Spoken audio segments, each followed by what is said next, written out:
Good morning. I am excited to be here with you today. My name is Yolanda Munguia. I am a registered nurse and an educator.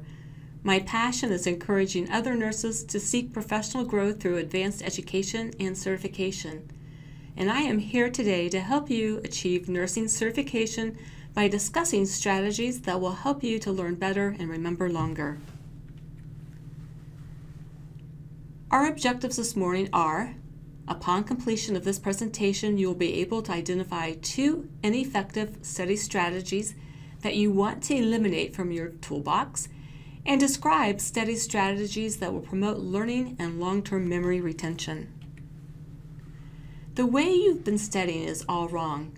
Cognitive researchers have shown that by replacing our old study habits, such as rereading and mass practice, with new study strategies, it will produce successful learning.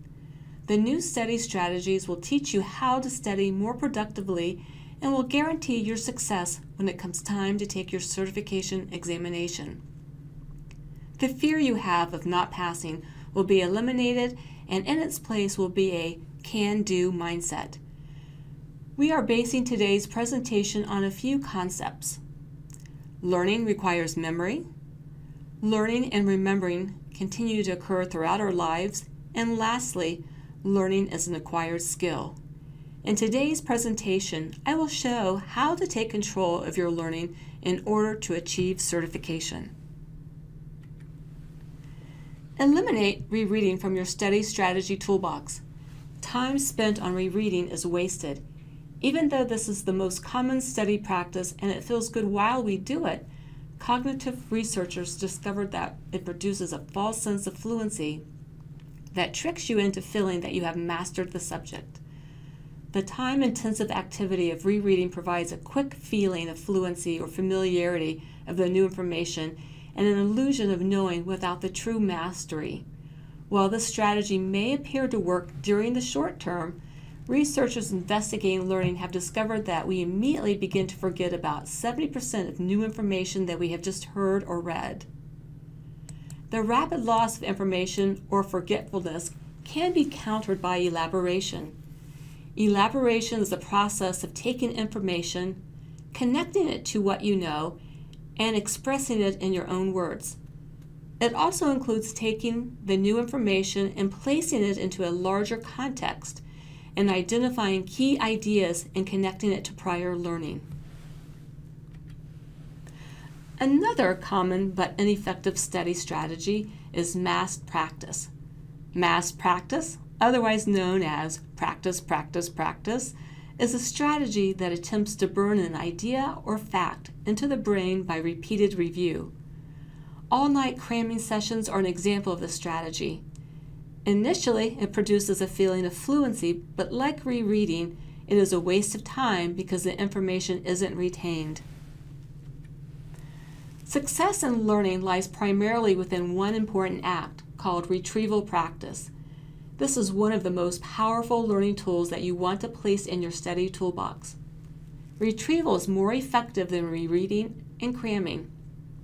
Retrieval is the act of remembering a fact or concept that happens, for example, when taking a quiz or test. Each time a memory is retrieved, the brain and neural pathways that are involved in learning become stronger.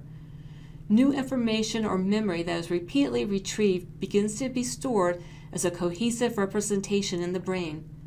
Multiple neural pathways make the memory easy to retrieve at a later date.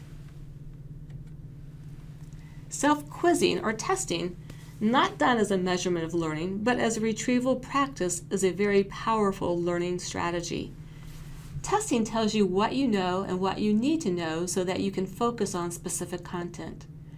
Testing also serves to strengthen memory. Each time a memory is recalled, it consolidates the memory and makes it easier to recall in the future. A middle school class was a subject for a research project looking at the effects of low-stakes quizzing.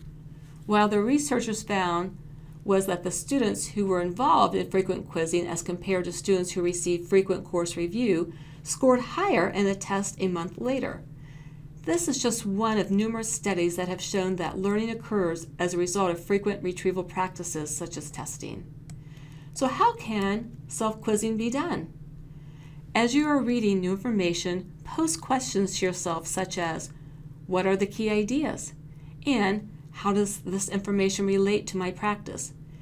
Many books have questions at the end of a chapter. Utilize these questions as a study tool.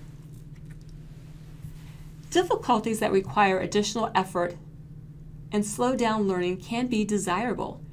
Creating desirable difficulties in your study helps to consolidate learning and also interrupts forgetting. One way to do this is by mixing up practice. Quiz yourself on different subtopics of information during a study or testing session. This technique requires that you retrieve information from various areas in the brain, which serves to further strengthen neural pathways. Another method to create difficulty is to space out your retrieval practice by studying more than once with enough time between study sessions to allow a little forgetting to occur. The more difficult the retrieval information, the stronger the learning. Flashcards can be used to obtain difficulty. The cards can be used for quizzing. Cards that you master should be placed aside in a pile that you will come back to for review. This will allow you to focus on other, more difficult content.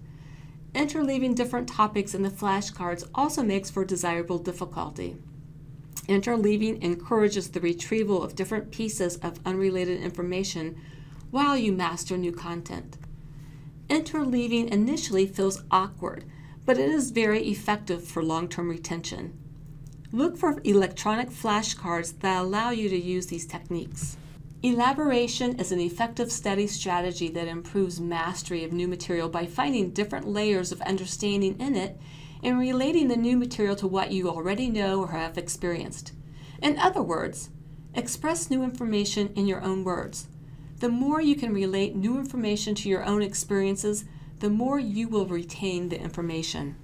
You can set the stage for your own success in learning by developing a mindset that successful learning is all within your control. You are in control of your learning, and it will take effort. When effort is involved, new neural pathways are created, changing the brain and increasing intellectual ability. Don't expect to succeed all the time. Making mistakes and failing only increases learning. Low-stakes quizzing, such as recalling facts from memory, spacing out practice over time, using flashcards and interleaving of topics during study are techniques that will ensure your study success. Successful learners are those who have acquired new knowledge and skills and are able to effortlessly retrieve new information and use it. Successful learning has three aspects. It requires memory, learning and remembering need to be practiced, and learning is an acquired skill. When memory and learning are practiced, neural pathways get stronger. The old, commonly used study habits have been shown to not work well for long-term retention of material. As you work towards certification, applying these new study strategies that have been validated by research will lead to your success. Thank you. And here are my references.